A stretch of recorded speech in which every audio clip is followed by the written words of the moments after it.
Time, in case you lost your hour of sleep, you can catch it up right here at this meeting.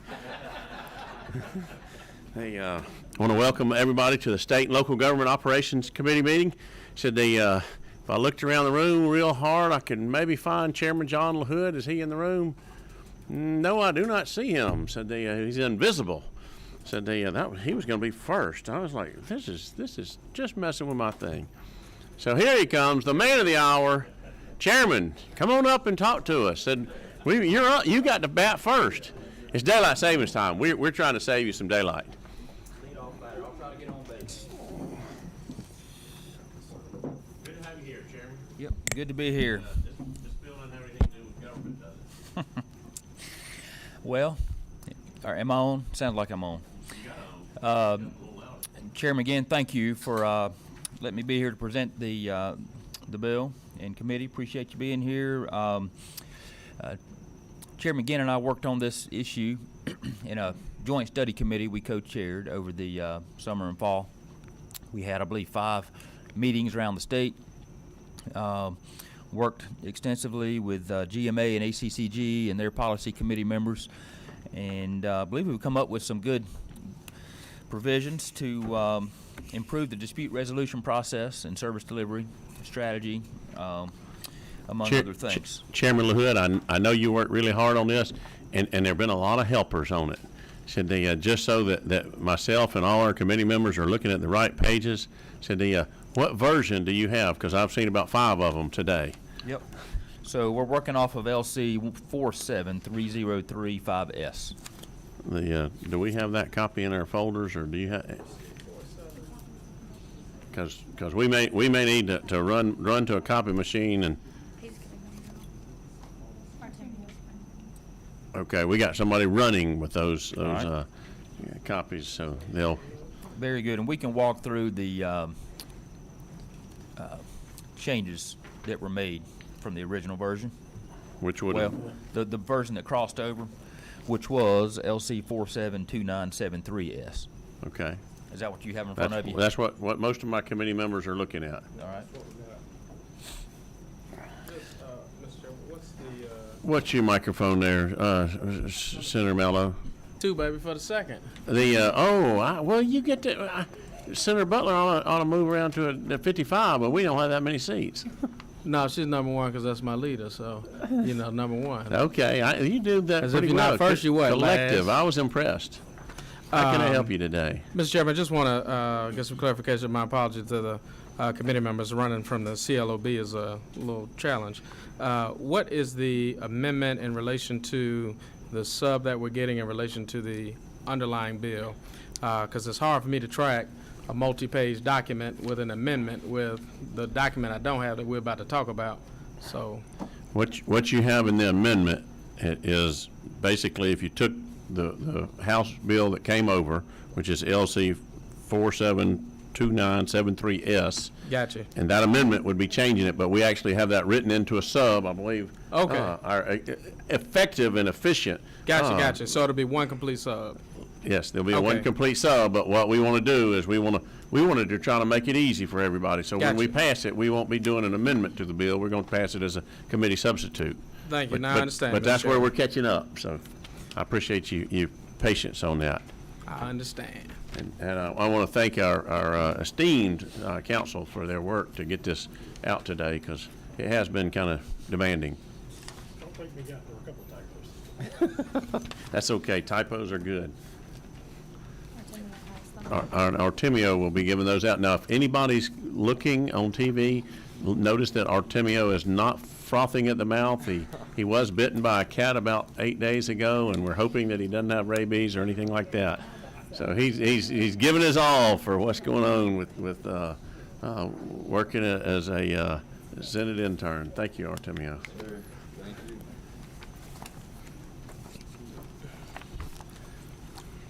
Okay, So- Chairman LaHood, we'll get back to business here directly. Yep. But I'll go ahead, if it's okay, just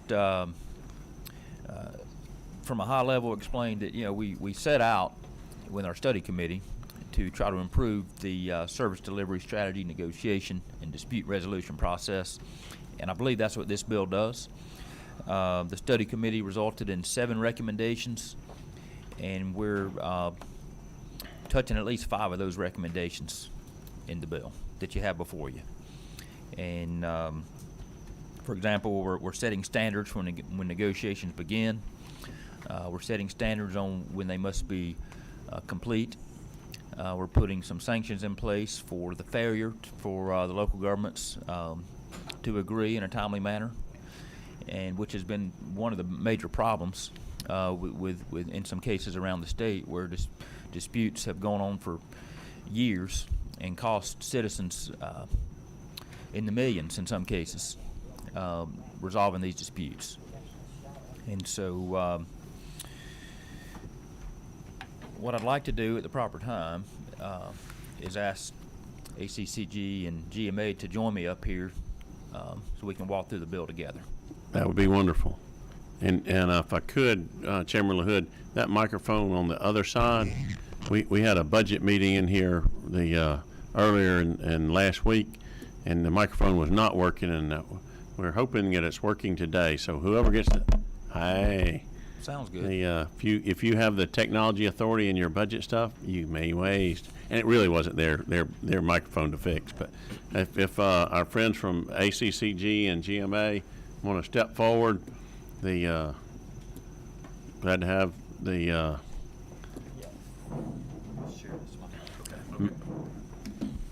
former Mayor Jim Thornton and the I don't know who's going to go first, Clint Mueller or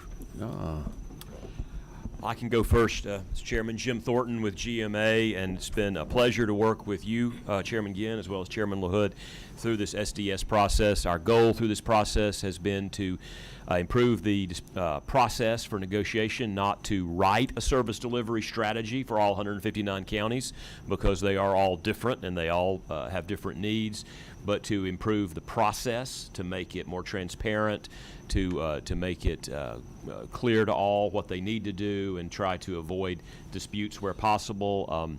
We think we've come up with a good compromise piece of legislation, and that's what is being presented today. Thank you, Mr. Chairman, members of the committee. Clint Mueller with ACCG, and again, we thank Chairman Ginn and Chairman LaHood for chairing the Joint Study Committee. This is a piece of legislation that I don't think has been updated in about 25 years, and as with any piece of legislation, we learn over time what we can do to improve the process. The idea here obviously is for counties and cities not to duplicate services, to fund those services from appropriate tax revenues coming from the areas that are receiving the service. So a lot of good intentions with the original legislation. We think this bill goes a long way, though, in what we've learned over the last 25 years to improve the process for the negotiations. We want to limit contentiousness between counties and cities, limit gamesmanship between counties and cities. That hampers the relationships, which then spills over into things like recruiting for economic development and other measures. And so we think this bill will help limit the contentiousness of those negotiations. And as we walk through the bill, there was a Supreme Court decision, a Georgia Supreme Court decision that came out last Tuesday, and we've tried to address at least one of those issues that came out of that Supreme Court decision in here. Madam Leader, you have a question? Has this bill been discussed at some other meeting? We did. We had a Senate bill this bill they mirror each other pretty close, but because there's been some changes and the update with the Supreme Court case, he's going to walk through the bill with us. And at this point, he said it's maybe a little bit more kumbaya between ACCG and GMA. We'll just leave it at that. So.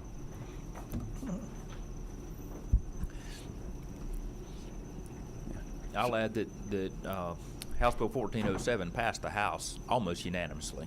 I think there might have been one no vote. We got one of those. But obviously, since then, there's been some amended language, and that's what we're going to go through now. Do you want to go through it all? Sure. So, as was mentioned, the committee previously heard Senate Bill 499, which was a companion, if you will, to HB 1407, and very similar bills between SB 499 and House Bill 1407. Since House Bill 1407 passed on crossover day and moved over to the Senate side, as Clint alluded to, there was the Supreme Court decision, which we are addressing in one capacity, and there's also just been some other issues that we have identified that we think could be improved upon, as often happens when more cities, more counties have an opportunity to weigh in on the bill. So the essential amendments to this particular piece of legislation, and I think everyone has the sub now, the amendments from what you've seen before begin, I think, on, let's see if I got it here, lines, beginning on line 70, section 22.1. One of the ideas that came out of the study committee that GMA and ACCG both supported was the idea that there should be more transparency, and therefore both cities and counties should be more upfront with one another and not hold their cards in their pocket, but should put everything on the table.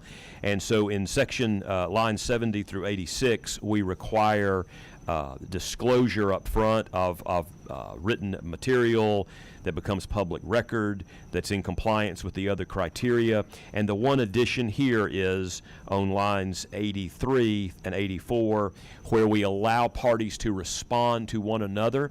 And this becomes very important because what we're trying to do here is to create a closed record that will be reviewed by an arbitrator or a judge down the road. And so you want to make sure that that record contains all of the various back and forth submissions, not just two people talking, at each other without having a chance to respond. So we wanted to include opportunities for modifications to include written responses. That's one change from the prior bill that you've seen. I want to clarify for all my committee members, make sure you're working off of the LC 473035S has the changes that Mr. Thornton is talking about, so everybody should be on the same page. That's correct. And so then the next major change is on lines 105 through 112. So there's been a lot of discussion. There was a lot of discussion in the study committee and back and forth with the GMA and ACCG about mapping standards.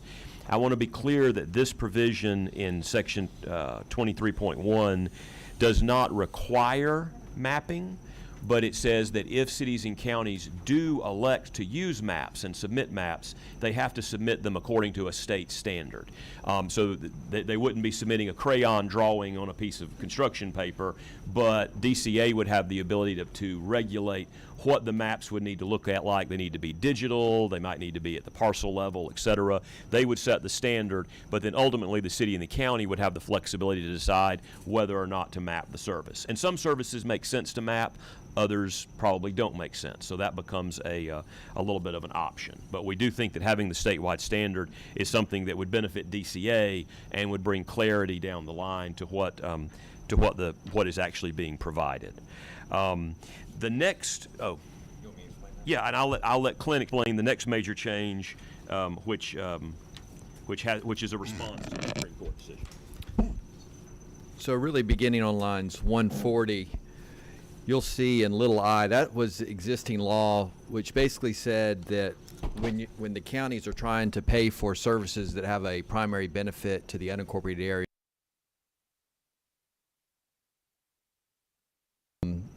special service districts created by the county, which property taxes, insurance premium tax, assessments, and user fees are levied. So there's four things. And what the Supreme Court said last week is that's it. That's an exclusive list. You can only use those four revenue sources to pay for these unincorporated services. But as many of you all know, there's a lot of other revenues that are collected just in the unincorporated area. For instance, alcohol taxes, hotel motel taxes, and you'll see a lot of those in little 3I. And we felt like, counties should be able to use any revenues they're deriving from their unincorporated residents to pay for services that benefit those residents. And so we've worked with GMA to create a list of other revenues that are coming from the unincorporated area that they can use to then pay for those services in the unincorporated area. And then Can I Yes. stop there and bring something up? So what would you say to those who are concerned that we might have missed the item in this itemized list? a tax or a fee or an assessment that that's out there that may be missed here. One being alcohol beverage license fees and zoning fees. So how exhaustive do you feel like this list is? And is it going to survive multiple years, or is this going to be something we have to revisit often? So GMAHC had that discussion, and I know from GMA's perspective, and Jim can speak to this, that they felt like because the Supreme Court said it's an exclusive list, that we needed to keep it an exclusive list. We had some language that would be more open-ended, just kind of saying whatever revenues come from your unincorporated area. But there was concern there over, well, there may be different interpretations between the county and city as to those revenues. And so this is an exclusive list that we think captures all the existing major revenues that would come from the unincorporated area. I'm not saying it doesn't, it may not capture 100% of them. You mentioned a few, like I think zoning fees, which this does not capture zoning fees. So there may be a few things. Well, it would capture probably a zoning user fee if they have a special service district. So, but we think it captures most of them, but we would have to come back potentially if you all created a new tax or a new revenue source that was only in the unincorporated area and add that to the list. Although there is a catch-all at the very end that says that if you get agreement with the city, you can include any revenue source you want. So that's always there. But we wanted to have at least a basic list of revenues that we could use without having to get the city to agree to it, in other words. Jim, do you want to make any comment? And the only comment I would add to that is sort of the thinking is we're trying to reduce conflict.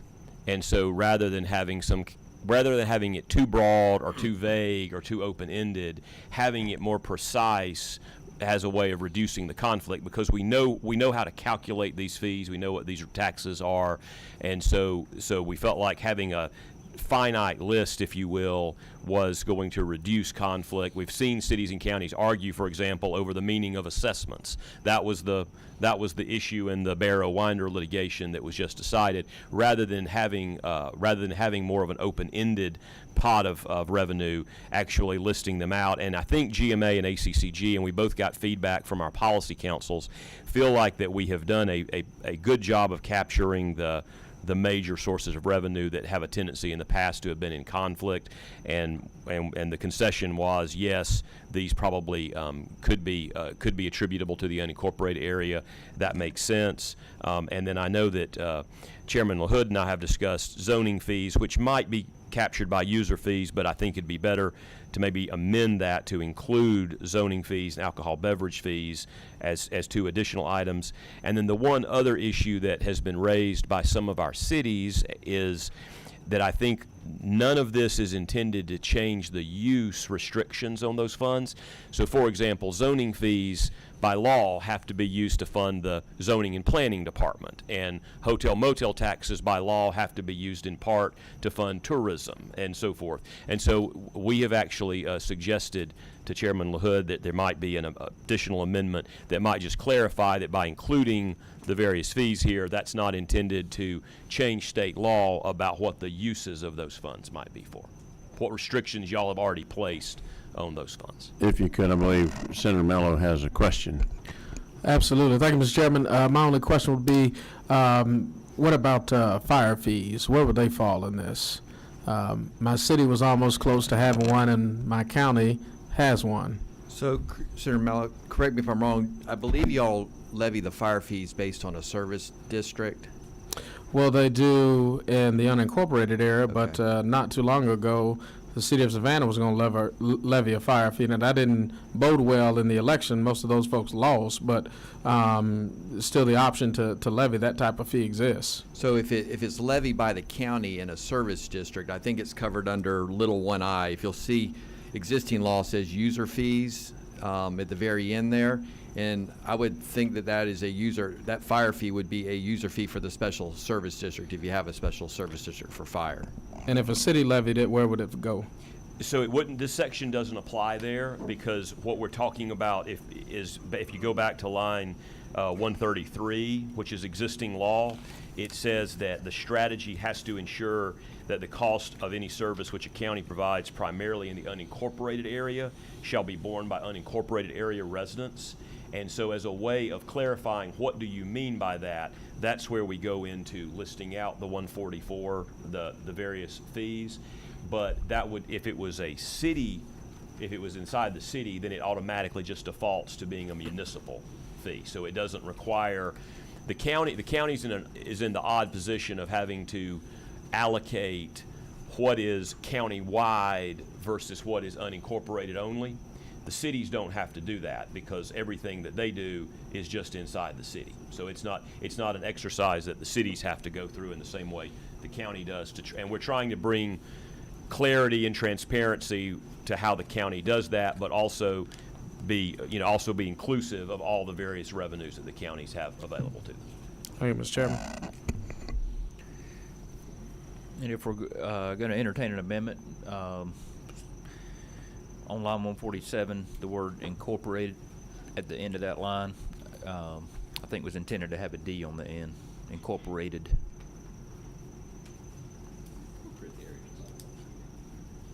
Yeah. If I can, I'm going to ask our legislative counsel, he's called a few of these, if he could step up to the mic and give us a few pointers on that. That's number 8. Yes. So in addition to the typo Chairman LaHood referenced on line 147, where that should be incorporated, up on line 145, it should be rental car, not rental care excise taxes.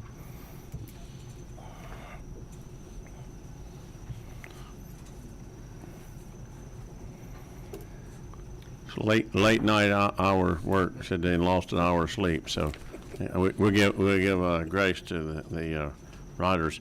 If anybody else has caught any kind of clerical error or typo, one of the good things about playing ping pong is if we pass this bill here, we pass it on to the rules, and it goes to the floor, gets passed, it'll go back to the House, and we have a little more time to play with it between now and day 40. So it's a good game of ping pong. Are there any questions of Chairman LaHood or his two guests?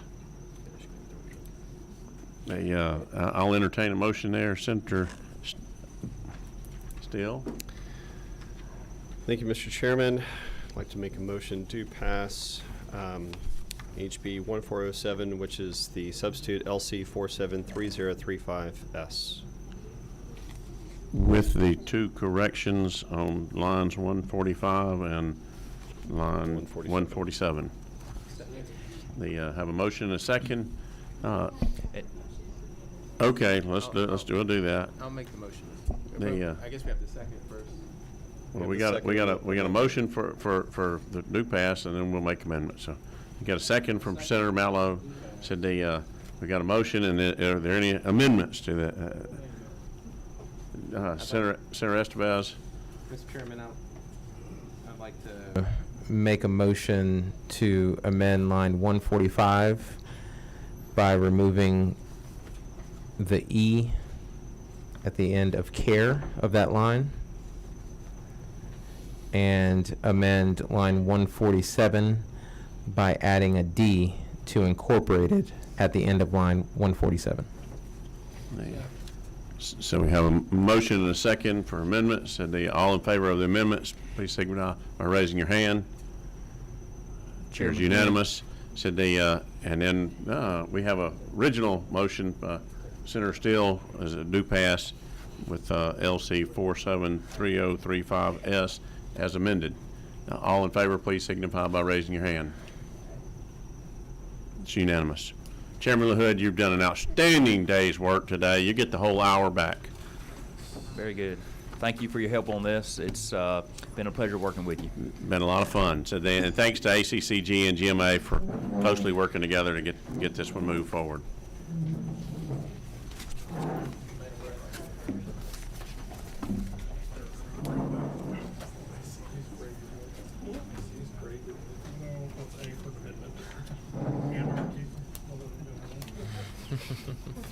That's right. I would not have given myself an A on this one.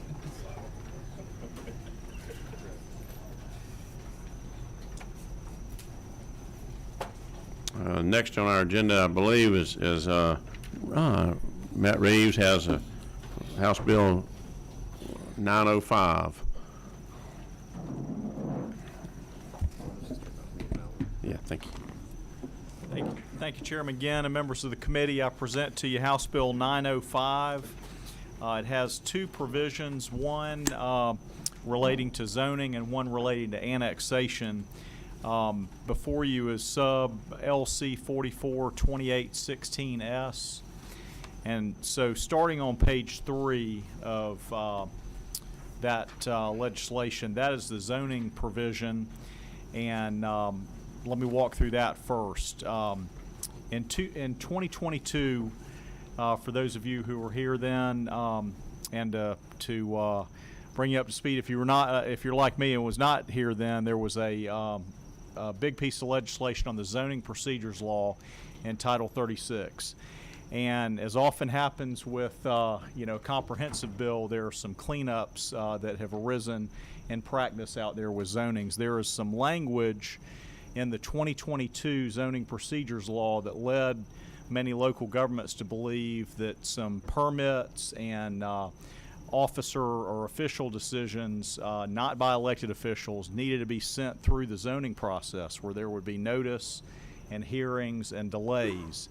And so both for the property owners, the applicants, as well as the local governments, that's caused some delay that did not exist before 2022. And so they requested this legislation that clears up the process, and it returns us to traditional zoning law from the 1970s up until 2022 regarding permits and decisions by officers as opposed to elected officials regarding zoning decisions. What's an example of one of these permits? Having a food truck at an already approved special event, changing a building facade or a window design or a canopy, changing a residential home's facade, like adding a porch or a driveway. Those are things that normally a staff person does at a city, and traditionally those have not been zoning decisions where you have a notice and hearings and things like that. So the zoning amendment in House Bill 905 ensures that review of technical changes can be done by staff members. These are more administrative approvals. They can be done quicker and get the permits issued quicker. However, zoning decisions will still go through the process like they always have. So it just clarifies that Georgia law does not require zoning notice and hearings for permits and special administrative procedures.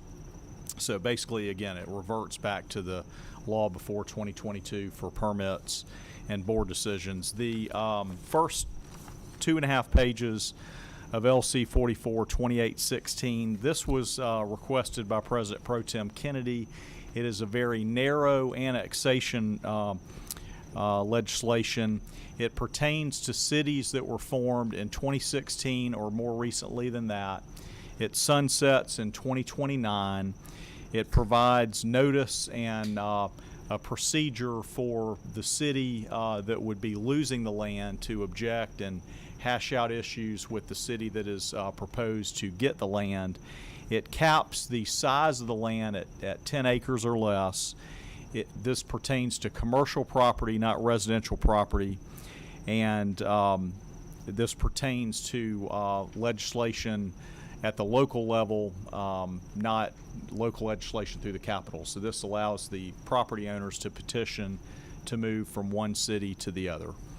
I believe Mr. Bolia has someone here to speak at more depth on the annexation portion of the bill, and I'd be glad to answer any questions based on what I presented. And I respectfully request approval of the bill. In case you didn't know, you have questions. It said Senator Mello. Thank you, Mr. Chairman. I just want to ask if ACCG or GMA is prepared to speak to this bill with these changes about annexation, so I can understand it a little better. We're glad to have them come speak. They did actually not sign up for this bill, so I'm going to pick on the people that do. And you wanted to have Mr. Bolia come up? That's right. You did, and then I have Andrew Long after that. So, Thank you, Mr. Chairman. I also have with me Alan Lightcap, who's our attorney, who's helped draft this portion. Alan, I don't know if you want to kind of walk through any of the... If you would, make sure you grab that microphone, pull it in front of you so we can hear you. Yes, I mean, this is a bill that basically allows for the governing authority of municipalities to de-annex areas within their corporate limits so long as certain criteria are established. And if you look at it, it's pretty straightforward, where it sets up a situation where if 100% of the owners of properties not in the parcels are not exceeding 10 acres, if they decide that they want to petition the municipality for de-annexation, the municipality shall approve such de-annexation within 90 days of the submission, unless it finds by preponderance of the evidence that the de-annexation would be detrimental to the health and safety of the area within the municipality. And then there's some exceptions with regarding to the adjacentment of the boundaries. This is basically dealing with situations where municipalities are abutting and are in the share borders. But that's basically it. If there's anything else that specific questions, I'm happy to go over more of it. I think what I'll do is get Mr. Long. There may be questions later, but we'll go through there, and if we need to, we'll get you back up. And Mr. Chairman and committee members, the adjacency issue, the attorney mentioned, it's on line 32 and the lines around that.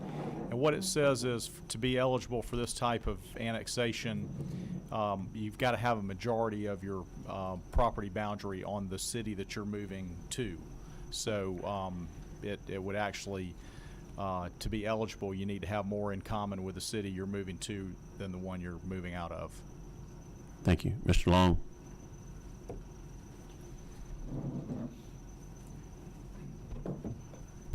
Good afternoon, Mr. Chairman. Thank you for, and committee members, thank you for allowing me the opportunity to speak today. My name is Andrew Long with A.R. Long Company.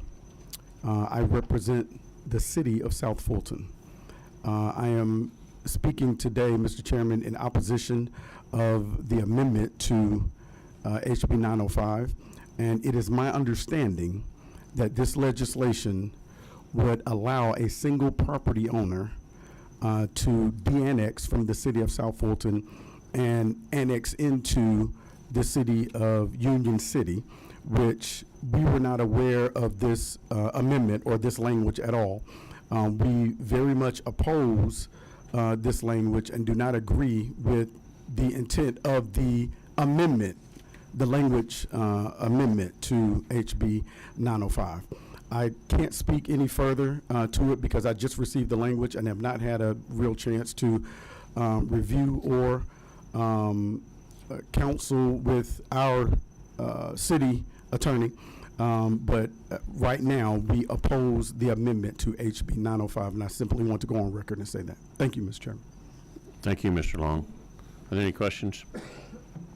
And Mr. Chair, if I can add, just like a county can object to an annexation under Georgia law, this legislation does allow the city where the land is proposed to be removed from to object and hash things out with the other city and the property owner. Okay. I couldn't imagine, but Senator Mello has a question. On the existing annexation, de-annexation law, is the statutory requirement based on preponderance of the evidence? Is that consistent? I believe so. I believe so. And that's line 25. And I believe I'm looking at is this Senator Estevez has a question? I just really quickly, and it's great to see you again, two committees in a row. We're on the same track this afternoon. Evening now, I guess. What's the current standard for single parcel de-annexation? Not the standard itself, but the procedure. Would it still I think right now you have, you could do local legislation at the Capitol, but I don't know that one of the methods of the property owner petitioning for the annexation has this would create a provision for the property owner to move from one city to the other. Right. We got legislative counsel here, but am I shedding light on that correctly, Mr. Legislative Counsel? I think this, you've got the 100% method and 60% method, and those that the To property annex. owner can do. But I think if you're moving it from one city to the other, local legislation and here at state government is how you would move from one city to the other. Okay. This would add a procedure for the property owner and the city that's moving from and to have one that they all participate in without the capital being involved. I can certainly see several contexts where this could be potentially applied in cities not only related to South Fulton and Union City, but also several others. So I'd be curious at where GMA and other organizations are on that. I think the dates that are in there of 2016 to the present is when the city's formed, and then this bill sunsets about 5 years from now. I think that would limit the scope of this. Thank you. I'm going to hold off for a second. Go right ahead, Senator Miller. Thank you, Mr. Chair. To the chair, to Legislative Council, is based on the preponderance of the evidence to be the determination already in the existing statute, or are we adding that language to this bill now? You know what we're working off of is LC 44281-6S. So as you know, anytime we take up legislation, we're creating laws. So whether you want to say it's a new law or changing the law or what, I don't know how to answer your question. Perhaps our esteemed legislative counsel can address it. Would you like to address it? If you want me to. Sure.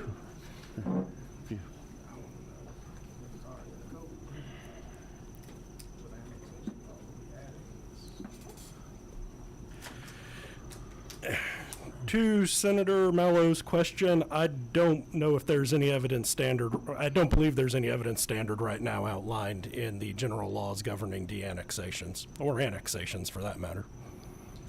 Thank you, Mr. Chairman. That was my question. Thank you. So if anybody wants to present from GMA or ACCG, I'd be glad to have you at this time. And not necessary, but if you want to. Just, Mr. Chairman, just since several have inquired, Jim Thornton with GMA. So under current law, there are really three ways that property can be de-annexed from a city. One is by local act of the General Assembly. So the General Assembly at any time can come in and de-annex property from the city, and typically that's done to become unincorporated, but there's nothing to prevent it from then being annexed into an adjoining city. There's also a method whereby it's essentially discretionary, I guess is the right term, with the city. Anybody can petition the city council, their city, to be de-annexed at any time, and there is no evidentiary standard. It's just a legislative decision by the city council whether or not to allow the de-annexation to move forward. And then last year, the General Assembly put into law a third method that involved, very narrow, specific amount of property could petition to be de-annexed essentially at the request of the county commission. Could request that it be de-annexed, and then the city would have to approve it. But there were significant standards built into the law as to what the city could consider as reasons to potentially deny the de-annexation. This would essentially create a fourth method of de-annexation, but with a consequent annexation, of immediate annexation into an adjoining city. It is very narrowly tailored. I recognize that. It would only apply to, I think, 3 current cities based on the dates that are in place. It would apply to South Fulton, South Crest, and Mableton as currently constituted, although it potentially would apply to the new city of Mulberry if that moves forward with the referendum.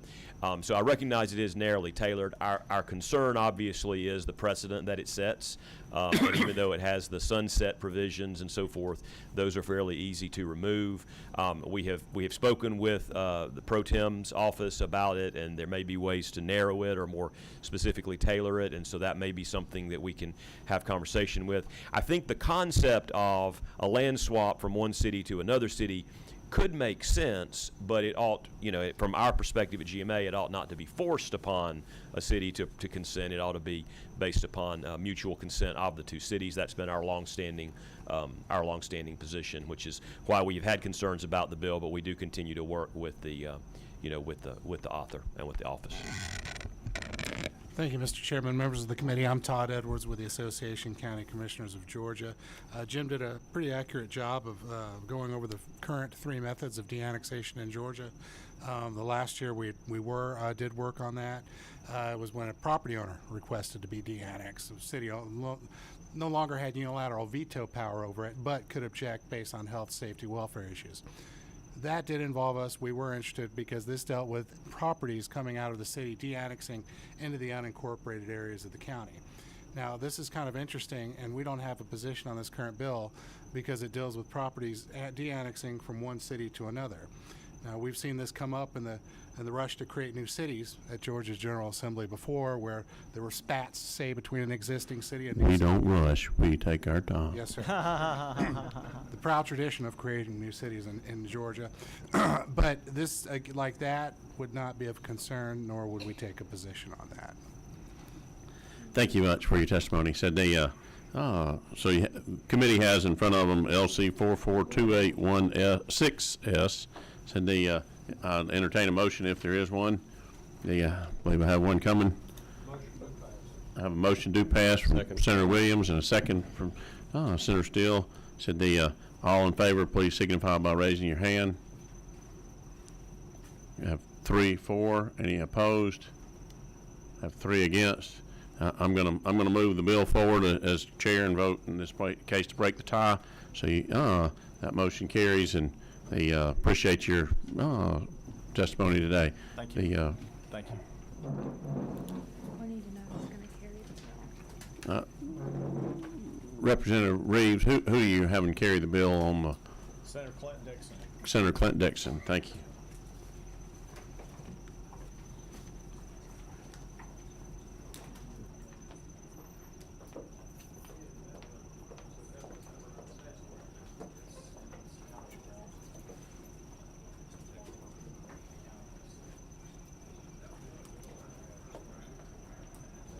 Next on our agenda, Representative Washburn, Chairman Washburn.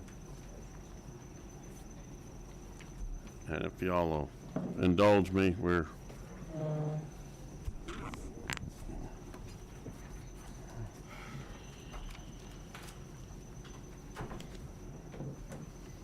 looking at House Bill 1073. Yes, sir. And this one is a lot simpler than most, but it's kind of just following the pecking order of the federal government. Yes, sir. Thank you, Mr. Chairman and members of the committee. This is another zoning issue, but hopefully much simpler than the one you just dealt with. House Bill 1073, LC number 472657. If you will look at this amends Code Section 3666-4. If you'll look at lines 11 and 12 on the single page of the bill, it is amending the code section by repealing and reserving subsection F. For your information, in your folder is a copy of LC 473013S. If you look at page 4, lines 73 through 89, what is being deleted is shown there. Simply stated, this just deletes language in the code section that gives additional requirements to rezoning relative to halfway houses, drug addiction centers, and those types of things. Good news is this puts us in compliance with federal law.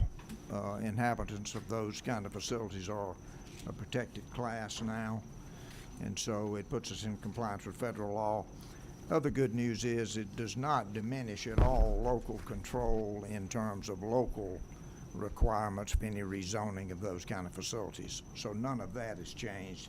It just removes this from the state law. And that is the bill. Mr. Chairman, I'll entertain any questions, and we have a couple of people who wanted to speak very briefly in support of the bill. In the interest of time, if my committee member wants to hear from a bunch of people, we'll hear from a bunch of people. Otherwise, I think it's pretty straightforward that there's a motion on the table to do pass. That's on LC 473013S. Have a second.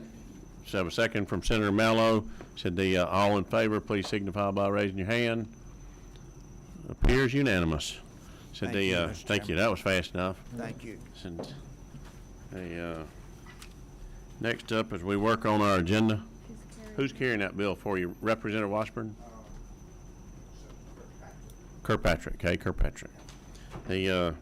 Next up is my favorite copy machine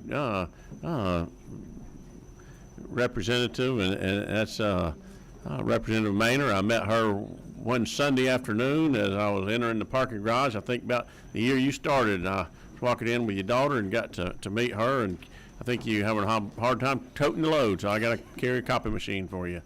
So yes. Good to have you here. Representative Maynor, let's talk about your legislation. Okay. Thank you, Chairman and Committee, for letting me present this to you today. And absolutely, moving into the office for the very first time a few years ago, the Chairman was gracious to help me and my daughter carry heavy equipment as we struggled. This bill is a bill about fees, similar to some that you have already heard. I'm reading from LC 472951S. I don't have my glasses. It's an eye test. I got the same problem. And this bill, it does not change anything with how constitutional officers can use their discretionary funds. Discretionary funds are simply supplemental funds or non-appropriated funds.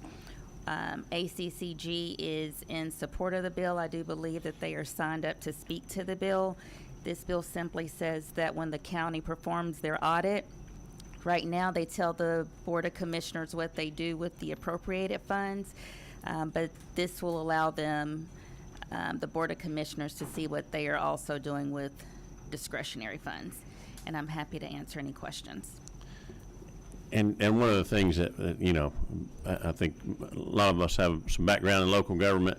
Their discretionary funds, for example, drug seizures, tax sales, those kind of things that would come into play. And if we need to, we'll hear from ACCG. But unless there's questions from the committee, I would be glad to entertain a motion and move on. But that's up to y'all. You can stay here all night. Senator Steele. You have a question or a motion? Mr. Chair, I'd like to make a motion to pass HB 1149 LC 472951S. Could you repeat that number for me? HB 1149 LC 472951S. I'm auditioning to be an auctioneer when I'm Colton thinking retires. I was going to say you got a future there. Hey, is there a second to his motion? The second said from Senator Mallow. All in favor, please signify by raising your hand. It's unanimous. So thank you, Representative Maynor. Thank you so much. We'll move on. Who do you want to carry the bill? Senator Steele has obliged me and said he would carry the bill. Yeah, maybe he'll get the printer next time. Thank you.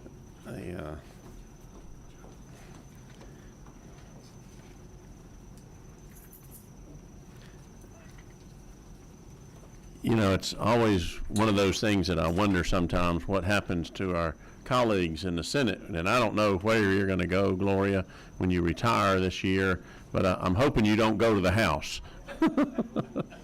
Because we got one that's coming up next that has left the Senate and went to the House, and I don't know if we can house train him or not, but Representative Stoner said if you don't mind, come on up and talk to us about the House bill 1241, if my colleague says it. Thank you, Mr. Chairman. Good to be back here in the Senate. Now, you remember I actually started in the House, went to the Senate, and then kind of gone back to the House. Maybe I'll come back to the You Senate are one like a day. ping pong ball. I do feel it sometimes. Either that, I can't take a hint. I'm not sure which. Thank you, Mr. Chairman and committee members. I'm here concerning House Bill 1241. I'll just address this issue. Normally, I would not be here in front of the committee, as this is a unique situation. As to this normally would have been on your local calendar, but due to the unfortunate situation with Senator Tate, she is one of the senators for the city of Smyrna, along with Senator Estevez. And so after consulting with the Secretary of the Senate, the decision was made we have to move this through as a general bill process. So that's why I'm here today in front of the committee to ask for the approval of this bill. This has to do with raising the salaries of the mayor and the city council members in the city of Smyrna. So it's a very straightforward bill. And I used to be a member of that body also between my time between the Senate and the House. I know this is a complicated bill. So I want to make sure that everybody understands what we're doing. But Senator Estevez, said yes, Senator Estevez, if you want to make a motion, this will be complicated. I'd like to make a motion do pass for HB 1241 LC 472674. And I have a second from Senator Williams. So all in favor, please signify by raising your hand. It appears unanimous. You've got a winner. Thank you, Mr. Chairman. It's good to see him go from a local bill to a general bill, and who'll be carrying that bill for you Well, for the city of Smyrna, I'm going to ask Senator Estevez. I was wondering about that. Yeah, he is the other senator for Smyrna, so I've asked him to carry it. Thank you, Senator Estevez, and thank you, Representative Stoner, for your great work on this bill.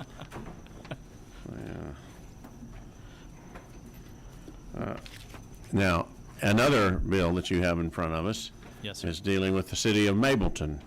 That is correct. So that is HB 883. No, actually, Mr. Am Chairman. I not looking at the right one? Oh, I'm sorry. HB 1330. I apologize. No, that's all right. I know getting ahead of myself. That's all right. Representative Seaby will probably be just as happy I take care of He's that. come in now, so we've been stalling I see. until he could get here.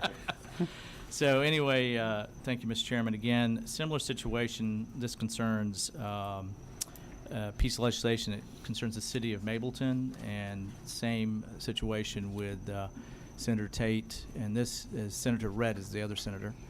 And this bill has to do with the South Cobb Development Authority. Actually something I created when I was serving in the Senate previously back in 2011. And actually, it's a piece of legislation that Governor Barnes actually created when he was a state senator. And all we're doing here is taking this bill, this body, and making it the Mableton Development Authority. Since the city of Mableton has been created, this piece of legislation, this authority now sits totally inside the city limits of Mableton. We're just now giving it over to the city of Mableton. I'm beginning to notice a trend here, Representative Stoner. I always thought that Senator Estevez could get a majority wherever he wanted one, but it seems to be a recurring theme. Do we need to have a lot of testimony in this bill? And again, apologize to my colleagues for these local bills that are general bills, but trying to do what we can. Yeah, I appreciate that. Would you like to make a motion, Senator Mello, or do you want to leave it to that guy that couldn't get a majority?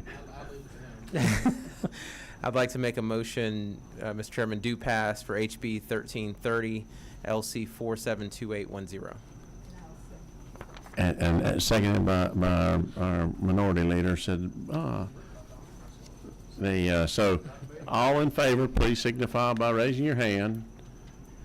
It appears you've almost got it unanimous there, I would normally tell you to get up and get out of the seat, but I think you got a bill that you're you're presenting for one of your colleagues. You're just got a universal guy there. I know that was that good training you got in the Senate. That's right, Mr. Chairman. Absolutely true. And, so and good training on this committee too. I used to serve. If y'all would indulge me and jump over to House Bill 1337, because he doesn't look like Representative Cummings, but he's going to present a bill for Representative Cummings. So, I would say Representative Cummings is a lot better looking than me. So anyway, House Bill. Maybe we should hold this up. House Bill 1337, also similar situation I just described. This deals with the city of Mableton. Very straightforward bill. The city of Mableton is increasing their excise tax as it relates to the hotel motel tax from 5% to 8%. So very straightforward bill.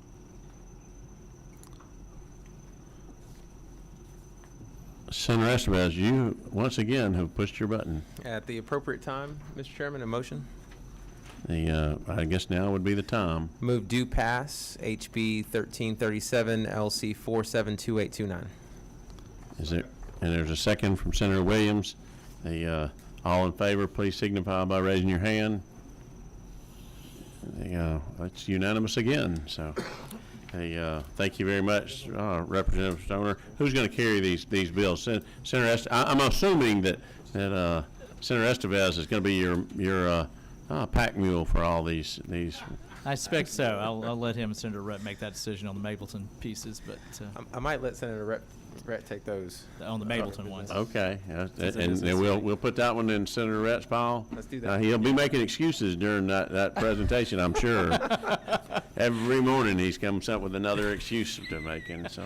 Well, I thank the committee's indulgence. Thank you, Mr. Chairman. Thank you, sir. So hey guys, I'm going to compliment my committee members because I told them we were going to try to get out by 6, but Senator Seaball, Representative Devin Seaball said I was trying to get you over to the Senate side. Maybe you'd like to join us a little bit. Yeah, you've had a Senator Seaball, I heard. We used to have a Senator Seaball. I know you did. It was always one of those nice things to have was a Senator Seaball. Maybe you should think about that. Yes, sir, said would you tell us a little bit about what House Bill 883 does? I will. I've got a 4-page notes here, but I'll go ahead and accept a do pass if you're ready. No, thank you, Thank you, Chairman, again, and Senators for allowing me to present HB 833. I'm working off LC 47 3000S. Stewart's 3,000th bill this year. So. Okay, now wait just a minute, because we're going to jump you ahead. If our committee members, you'll notice that it came over from the House as LC 472708S, and what you have here is a committee substitute. Because the fine outstanding representative takes good notes, and our good folks from the health department have decided that they didn't want to have the baby today, but we will hopefully birth this bill. Not saying anything. Y'all just pick for yourself. The OBGYN bill, so that kind of baby. So real quick, what this bill does is allows community service boards to meet via teleconference if needed. And it authorizes the district public health director who serves on one or more county boards of health to attend a meeting by teleconference if needed, and that'll still count toward the quorum. All other board members must meet in person and shall be considered at such meeting for the purpose of a quorum. So the change does not replace in-person meetings of county public health boards. It just makes accommodation for the district public health director that's having to travel to multiple counties if needed. Chairman, you and I agreed in-person meetings when discussing public health was important, and I agree with that. Just a quick reference, so we have two district health directors in South Georgia, I think the Macon district and maybe the Columbus district, that have 28 counties that they have to travel to for these 28 board meetings, and they have them quarterly, so they're spending all their time in the car driving to meetings, and this bill will allow them to teleconference in and participate in the meetings. And I just ask for your favorable consideration. Happy to answer your questions. The only question before we get to your motion that I wanted to, I get it. How many board meetings did you say that one director had to do? 28. 28 in a 90 every quarter, so about every 90 days. So Yeah. for me, I can understand that. I did, because this gets it down to more than one meeting, and I didn't know if the committee, had any preference on that or not. To me, I wanted to make sure, as many of y'all know, the Board of Health is, you've got a local doctor that's performing, you've got the school superintendent, you got your chairman of county commission and other members of the Board of Health. But I think it is important that we do have folks that can interact with the public and be there at meetings. And they had originally wanted to address all of the things for teleconference in Elville, but I do think it's important. And I just, before we passed the bill, I wanted to make sure that was okay and everybody was on the same page. So I'll entertain your motion now, Senator Williams. Motion do pass. Is there a second? Got a second from Senator Estevez. Said all in favor, please signify by raising your hand. According to my record, at 6:02, we've adjourned. Who do you like will carry that bill? And The Honorable Senator Larry Walker III. Larry Walker III. Ladies and gentlemen, thank you for your attendance at the meeting today, and we'll have as much fun as you can.